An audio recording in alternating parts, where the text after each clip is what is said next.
साथ सिमी, आपके पसंदीदा यूट्यूब चैनल सिमी का तड़का में आज हम बनाने जा रहे हैं ढाबे की मूंग की दाल। इसको शुरू करते हैं हम। सबसे पहले मैंने एक डेगची में 1 टेबल स्पून के बराबर तेल डाल दिया है, क्योंकि बघारूँगी मैं फिर अलग से। और उसमें थोड़ा सा ज़ीरा डाल के और 2-3 कड़ी पत्ते और 2 टमाटर बारीक करके काट लिए।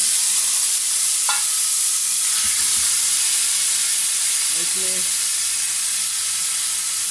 1 टीस्पून मैंने मिर्च कुटी हुई डाली है और आधी टीस्पून मैंने पिसी हुई मिर्च डाली है, वो इसमें शामिल कर दूंगी। टमाटर में 1 टीस्पून मैंने हल्दी डाली है पिसी हुई। अब मैं इसको थोड़ी देर पकने दूँगी ताकि ये सॉफ्ट हो। सा पानी डाल के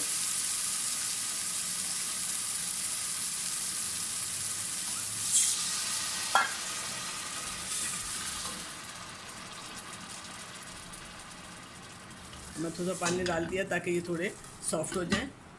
अब ये 5 मिनट मैंने टमाटरों को सॉफ्ट कर लिया पकाकर। और इसमें मैंने 1 टीस्पून नमक लिया था, वो मैंने आधा इसमें मैं बॉईल करते में डाल दिया था और आधा इस मसाले में डाल दिया। ये सॉफ्ट हो गया। अब मैंने 1 पाव मूंग की दाल ली थी, उसको मैंने 1 घंटा भिगो दिया था और फिर उसको 1.5 कप पानी में उबालने के लिए रख दिया था।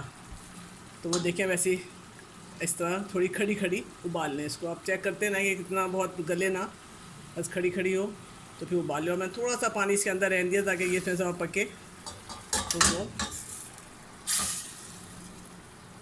इसका टेस्ट भी, दाल का भी सूखा ना हो। वो पानी जो बचा तो मैंने बचा के रख लिया था।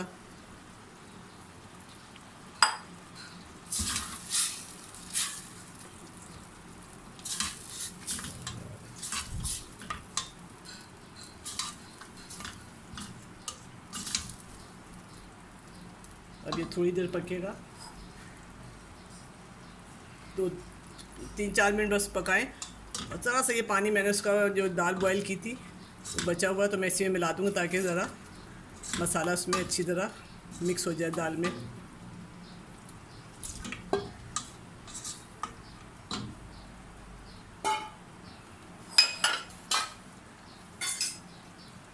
और साथ ही में 1 टीस्पून कसूरी मेथी है, उसको अच्छी तरह सा मसल के डाल दूँगी ताकि खुशबू अच्छी आ जाए।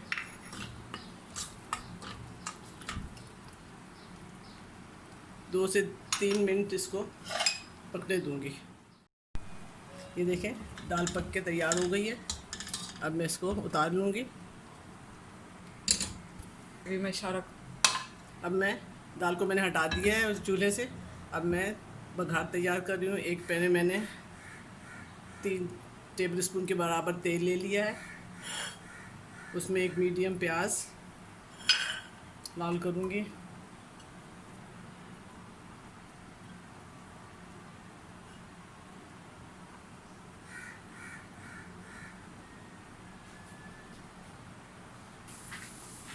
देखिए बघार के लिए मैंने 2 से 3 टेबल स्पून के बराबर तेल डाला है, उसमें 1 मीडियम प्याज बारीक काट लिया है।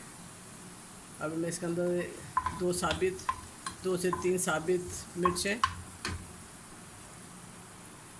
1 टीस्पून ज़ीरा और थोड़े से मैंने अदरक और हरी मिर्चें और धनिया काटा है, वो भी इसी बघार में शामिल कर दूँगी।